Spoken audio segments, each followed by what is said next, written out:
Hello there, I'm AYB, founder of Spark AI, where we help businesses automate their process and implement AI in their workflows.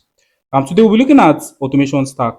What exactly is automation stack? We look at the definition of automation stack, what makes up an automation stack. We look at core tools, and if you watch to the end, I'm going to show you three reasons why most people make mistakes when choosing their automation stack. So let's jump straight into it. So automation stack is actually a combination of tools, right? You can have your PM tool, your project management tool, your automation tool like Zapier or Make.com, and then you can have a CRM working together as a single unit, right? So it's not like the systems are working separately. You're working together in cohesion, to serve the purpose of the business so that they can be business efficiency, right? And you can run through tasks or admin tasks on and something like such. So this is exactly what I mean. So we have the automation layer by Zapier or Make.com or anything. And then we have the CRM, we have comms like Slack and Google Chats or something like that. We can also have the PM tool, the project management tool like Notion, ClickUp, Asana. And then we can have the AI layer where we can add ChatGPT and we can add Claude, Gemini, and all that. So this is what we mean by automation stack. It's just like different bits and pieces of tools working together as a single unit, right? So what makes up an automation stack? We have three layers. We have the trigger layer, we have the logic layer, and then we have the database layer. As you can see here, we have the three layers, right? The logic layer is the one that is interspersed between them, like it's the one in the middle, right?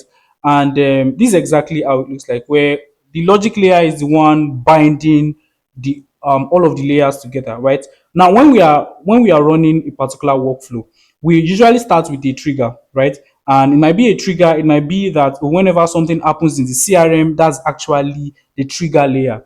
And then there has to be a logic in between the steps where we can say, okay, when something like this happen, if this happen, then do this, right? So that's the logic layer where we set up on Zapier and Make.com. And then we also have the database layer. The database layer is where we store all the data that we're actually working on. Well, let's say when a new lead comes into our system, it fills a form, and then we want to know if the lead is from WhatsApp, Facebook, or that. So that's like the logic layer. So if the lead is from Facebook or LinkedIn, and then we want to put them on a specific sheet on our Google Sheets, or we want to actually move them to a particular pipeline in our CRM. So that's exactly where we have three-step trigger layer, logic layer, and the database layer, right?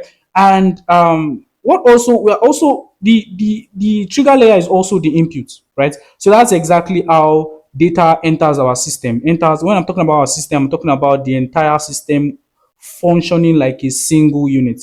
So we are talking about the input layer, and then we also have logic. Logic is also the logic layer, right?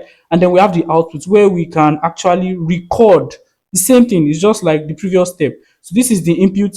As you can see, this is the input layer. The logic layer is also the logic layer is also the logic here, and then also we have the output, right, which is the database layer actually, where we can record all of the things that we want to actually record in our CRM.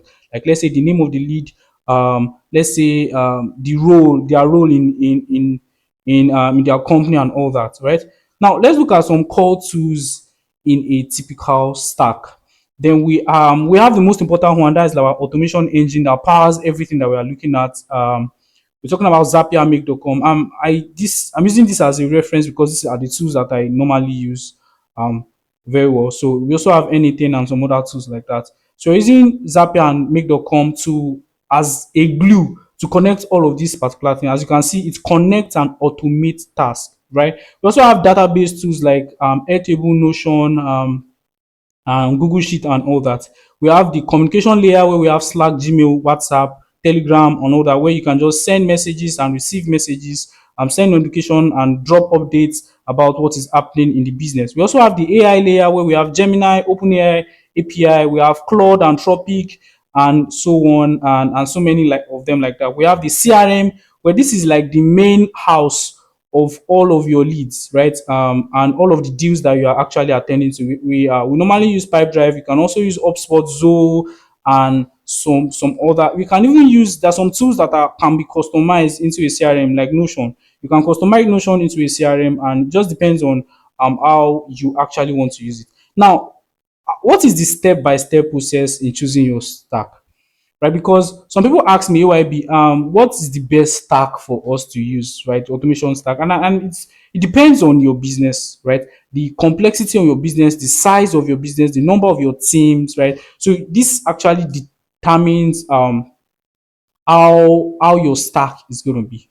Right? But the first, I just have a stepwise method of identifying how to choose your automation stack. The first is like you have to identify number of tasks that you carry out. Like do you carry out repetitive tasks, right? And then you map the workflow.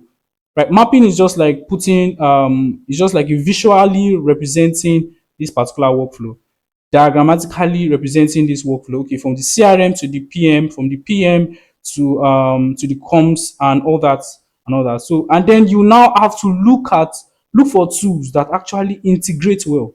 And this is a very important step, right? Because you have to use tools that have a very rich API, or else you just have issues when sending data, because we need tools that actually can communicate with one another very efficiently. And then you can now test the logic, and then you can now think about scalability, and now you can optimize the particular stack. So that's exactly, we have the identify, then map, then choose the tools, then test, and then you can now scale. Because this is like the stepwise movement, stepwise process of choosing your automation stack, right?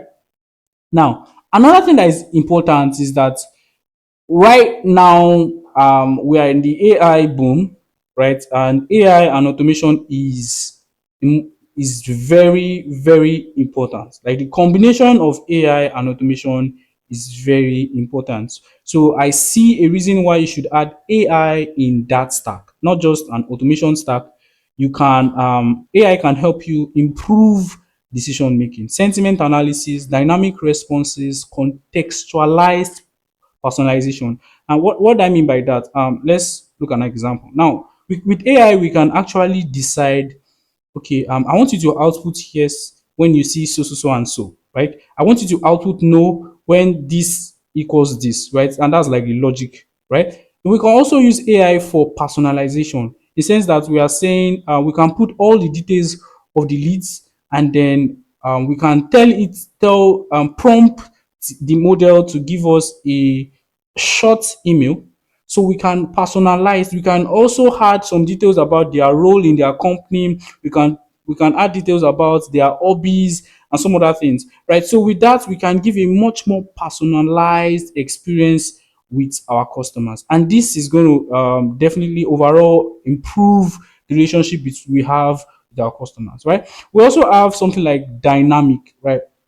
So AI can also help us get dynamism in actually in processing of data, right? We can add options like if we see something like this, then output hot lead. If we see something like this, output warm lead. If we see something like that, output cold lead. So these are like ways where you can use AI in your automation stack, right? It is very important that you add AI in your automation stack.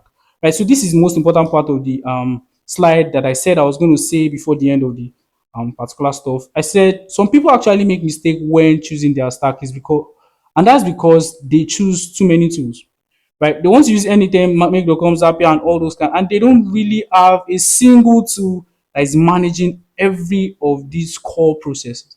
And definitely, and that particular workflow is bound to fail, because if a particular workflow in that tool is not functioning well, they actually might not be able to figure out or debug what the problem is, because they have the automation scattered around in so many tools, right? So one thing you have to do is to choose few tools that you actually want to. Okay, let's say you want to choose make.com and Zapier. Okay, that's chill, right?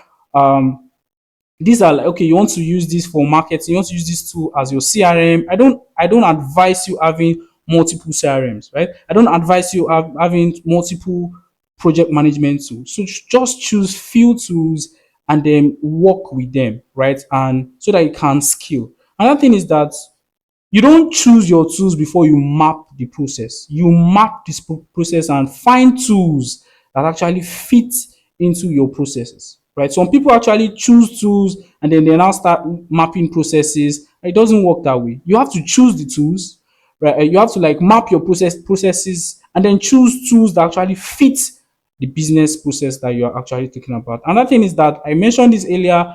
I've worked with some tools that have bad API flexibility. Their API responses or the actions we can actually carry out with their API are so limited.